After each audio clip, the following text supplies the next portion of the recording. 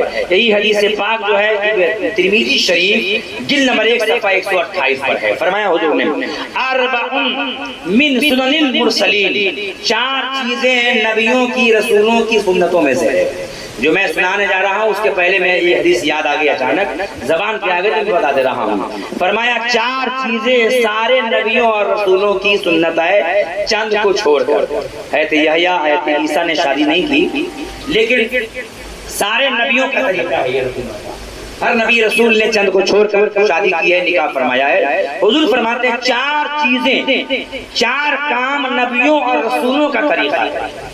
کیا ہے؟ فرماتے ہیں آقا الحیاء والتعطر والنکاح والسواک. فرماتے ہیں آقا 4 چیزیں سارے نبیوں اور رسولوں کا طریقہ ہے. الحیاء، حیادار ہونا، شرمیلا ہونا. بہت سارے لوگ کہتے ہیں بڑا بے شرم ہے، بہت مزاحیہ ہے، بڑا اچھا آدمی ہے. ہم بے شرم آدمی کو اچھا کہتے ہیں، مگر حضور فرماتے ہیں جو حیا والا آدمی ہو، شرمیلا آدمی ہو. لوگ کہتے ہیں یہ میرا بیٹا بہت شرماتا ہے، آؤ نا آؤ نا، ارے ذرا بولو نا کچھ، بیٹا میرا بیٹا بہت شرمیلا ہے. تو باپ سوچتا ہے میرا بیٹا غلط کر رہا ہے. نہیں، نبی فرماتے ہیں حیا والا ہونا بہت اچھی خوبی ہے. شرمیلا ہونا یہ تو نبیوں کی خوبی ہے. شرمیلا ہونا، با حیا ہونا رسولوں کی خوبی ہے. فرمایا آقا نے 4 چیزیں نبیوں اور رسولوں کی خوبیوں میں سے ہیں، نبیوں اور رسولوں کی سنتوں میں سے ہیں. الحیاء والتعطر، حیادار ہونا، شرمیلا ہونا. التعطر، خوشبو لگانا، عطر لگانا، یہ نبیوں اور رسولوں کا طریقہ ہے. فرمایا والنکاح، اور شادی کرنا، نکاح کرنا، یہ سارے رسولوں کا طریقہ ہے. والسواک، اور مسواک کرنا رسولوں کا طریقہ ہے. تو اے سنیوں، جب تم برش کرتے ہو کلو جب یا جو بھی آپ برش کرتے ہو، پیش لاتے ہو، تو کبھی کبھی نبی کی سنت یاد آ جائے تو آپ مسواک بھی کر لیا کرو. کم سے کم جمعہ میں مسواک کر لو، کیونکہ یہ طریقہ نبیوں کا ہے، خالی مدینے کے تاجدار کا نہیں ہے، بلکہ سارے رسولوں کا طریقہ ہے کہ مسواک کیا کرتے تھے. جو مسواک کرے گا اسے کبھی کینسر نہیں ہوگا.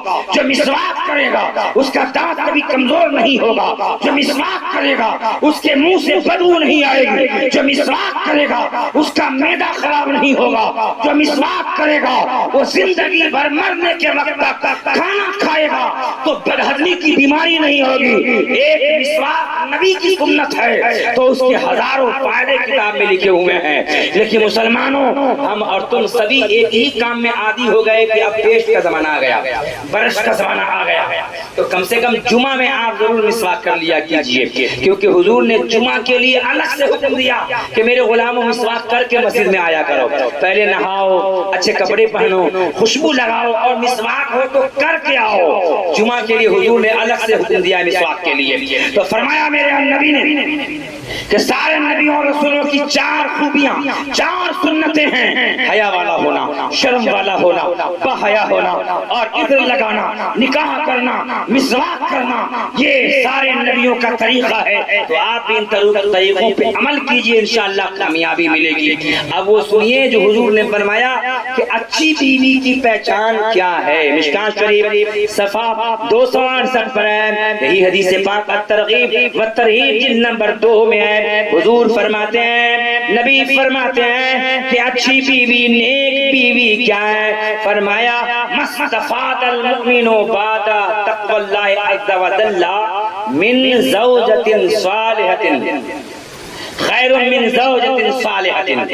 فرمایا اللہ کے تقوی کے بعد اللہ کا تقویٰ کہ کوئی نماز پڑھے، روزہ رکھے، غریبوں کو کھلائے پلائے اور شبہ والی چیز سے بچے. حرام سے بچنا ضروری ہے. جس بارے میں شک ہو جائے کہ یہ حرام ہے کہ حلال، اس سے بھی بچے. یہ تقویٰ ہے. حلال اور حرام ہونے کا شک ہو جائے تو. لیکن آج لوگ حرام سے ہی نہیں بچ رہے، جس میں شک ہوگا اس کو تو کھا ہی رہے، لے ہی رہے لوگ نا. حضرت بشر حافی بہت بڑے اللہ کے ولی ہیں جو بغداد شریف گئے، حاجی صاحب وغیرہ جا چکے ماشاءاللہ. وہاں امام اعظم کے مزار قریب میں بشر حافی کا مزار ہے. ان کی امی بار بار کہتی بیٹا اچھا کھایا کرو، بیٹا بھوکے کیوں رہتے ہو، چٹنی کیوں کھاتے ہو، جو کی روٹی زیتون کیوں کھاتے ہو، کبھی اچھا کھانا کھا لو. تو ایک بار ان کی ماں نے دیسی مرغا بنایا، کہا بیٹا آج بھر پیٹ کھانا کھا لے میرے لال. بشر حافی نے کہا امی کیا بنا ہے؟ کہا بیٹا اپنا مرغا میں نے آج ذبح کر دیا ہے تیرے لیے کہ تو بھوکا ہے، دبلا پتلا ہو گیا، کمزور ہو گیا، آج بیٹا بھر پیٹ تو کھا لے. تو کہا امی میں مرغا نہیں کھاؤں گا. کہا کیوں؟ کہا اپنا مرغا ایک دن پڑوسی کی چھت پہ دانا چگ رہا تھا، دوسرے کی چھت پہ دانا ان کا ہی نہ ہوگا، تو میں ایسا مرغا نہیں کھاؤں گا جو دوسرے کی چھت پہ دانا چگ کے آیا ہوا ہے، کھا کے آیا ہوا ہے. اللہ اکبر. جبکہ شریعت میں حکم جائز ہے، اگر مرغی باہر سے کھا کے آ جائے کسی کا دانا تو حرام نہیں ہے، حرام نہیں ہے، جائز ہے. فتویٰ یہی ہے، مگر فتویٰ سے زیادہ تقویٰ آگے ہے. جو اللہ کے ولی اپنا کے ولی بنتے ہیں، آج تو ہم فتوے پہ عمل نہیں کر پاتے مولانا ہو کر، تو تقویٰ پہ عمل کیسے ہوگا؟ وہ ولی ہیں جو فتویٰ کے بعد جو حکم ہوتا ہے اس تقوی کے حامل ہیں. بشر حافی نے وہ نہیں کھایا.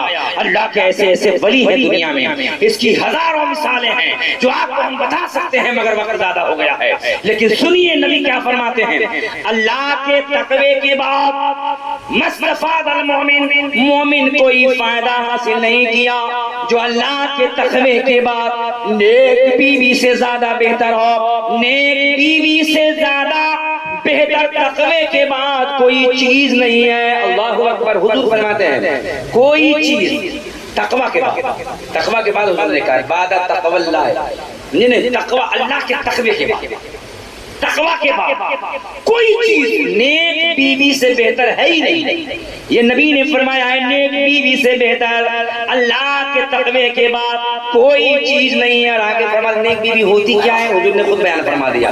فرماتے ہیں نیک بیوی کیا ہے، ان امرها اطاعته، ان نظر الیها سرته، وان غاب عنها، وَإِنْ أَقْسَمَ عَلَيْهَا أَبَرَّتُهُ، وَإِنْ غَابَ عَنْهَا نَصَحَتْهُ فِي نَفْسِهَا وَمَالِهِ، أو كما قال النبي صلی اللہ تعالی علیہ وسلم. ہے بیٹا دیکھو بات مت کرو، اس سے ڈسٹرب ہوتا ہے. میں تم کو نہیں ٹوکا ہوں اس وقت سے، کوئی سامنے بات کرے تو ڈسٹرب ہونا. آخری بات ہے اور بہت قاعدے کی بات ہے. ہماری ماں اور بہنیں بھی سنیں گی، زندگی میں عمل کریں گی تو ان کو ثواب تو بھرپور ملے گا. اگر ایک ہی میری کسی ماں اور بہن نے عمل کر لیا تو ہمیں بھی کچھ حصہ نیکیوں کا اللہ کی طرف سے الگ سے عطا ہو جائے گا. یہی امید لگی ہوتی ہے. اور کوئی عمل نہیں بھی کرے تو ہمارا کام، ہماری ذمہ داری بیان کرنا ہے. آقا علیہ السلام نے فرمایا کہ نیک بیوی سے بہتر اللہ کے تقوی کے بعد کوئی چیز ہے ہی نہیں. اب نیک بیوی کیسی ہوتی ہے؟ حضور فرماتے ہیں نیک بیوی یہ ہے کہ ان امرها اطاعتها، نیک بیوی وہ ہے اگر اسے کوئی شوہر حکم دے تو فوراً اسے کر دے. شوہر کہے پانی لا تو دوڑ جائے پانی لے کر آ جائے. شوہر کہے فلاں فلاں سامان میری ماں کو پہنچا دے، میری بہنوں کو دے دے، تو ذرہ برابر دل میں یہ نہ ہو، کیونکہ نندوں کے لیے ہر کوئی دل میں محبت نہیں رکھتی ہے. اپنی ماں کے لیے، اپنی بہنوں کے لیے، مائکہ کے لیے بڑی محبت ہوتی ہے، مگر شوہر کی بہنوں کے لیے ہر ایک کے دل میں محبت نہیں ہوتی. اپنی ماں کی محبت ہوتی ہے لیکن شوہر کی ماں اور ان کے باپ کی محبت دل میں نہیں ہوتی، وہ چڑھتی رہتی ہیں. شوہر اگر اپنے ماں باپ کو پیسے دے تو کوہتی رہتی ہے، جل جل کے بھونتی رہتی ہیں. ایسی عورت نیک بیوی نہیں ہو سکتی. نبی فرماتے ہیں نیک بیوی وہ ہے ان امرها اطاعت ہو، شوہر جو بھی حکم دے فوری مان لے تو وہ نیک بیوی ہے. کسی بات کا انکار نہ کرے، جو شریعت کے مطابق ہے، جو جائز کام ہے شوہر کہے تو کر دے، وہ نیک بیوی ہے. اور دوسری پہچان ہے نبی فرماتے ہیں ان نظر الیہا سرتو، اگر شوہر بیوی کے چہرے کی طرف دیکھے تو خوشی دے دے، بیوی خوشیاں عطا کر دے، خوشی نچھاور کر دے، مسکرا دے۔ یہ نہ ہو کہ ابھی ابھی باپ سے مل کے آیا ہے منہ بنا کے بیٹھ جائے، اماں کے پاس 10 کلو آم لے کر گئے تھے منہ بنا کے بیٹھ جائے۔ نہیں، یہ نیک بیوی نہیں ہو سکتی۔ نیک بیوی کی پہچان نبی نے فرما دیا ہے، شوہر چہرہ دیکھ لے، کتنی ہی غمگین کیوں نہ ہو، دیکھ کر مسکرا دے، چہرے پہ بشاشیت ہو، حشاشیت ہو۔ نبی فرماتے ہیں نیک بیوی کی یہ بھی پہچان ہے، شوہر منہ دیکھ لے تو مسکرا دے، خوشی دے دے اپنے شوہر کو۔ اور تیسری پہچان نبی فرماتے ہیں، میرے آقا ارشاد فرماتے ہیں، اور تیسری پہچان یہ ہے اگر شوہر کہیں چلا جائے دورے پہ 2 ہفتے کے لیے، کہیں 3 ہفتے کے لیے، تو نیک بیوی کی پہچان یہ ہے، نبی فرماتے ہیں، اس سے پہلے تیسرا نمبر یہ ہے، نبی فرماتے ہیں نیک بیوی کی پہچان یہ ہے، شوہر اگر قسم کھا لے کسی بات پر تو بیوی مدد کرے اس قسم میں۔ اگر شوہر قسم کھا لے کہ اللہ کی قسم تو 1 سال اپنے میکہ نہیں جائے گی، تو شوہر یہ ہے کہ اس کی قسم پوری کرے کہ 1 سال کی بات ہے نا، چلو ہم نہیں جائیں گے۔ یہ ہے نیک بیوی کی علامت۔ لیکن آج اگر کہہ دے کہ تو کل نہیں جائے گی تو بولتی کل کیا میں ابھی جاتی، بتا روک کر کے۔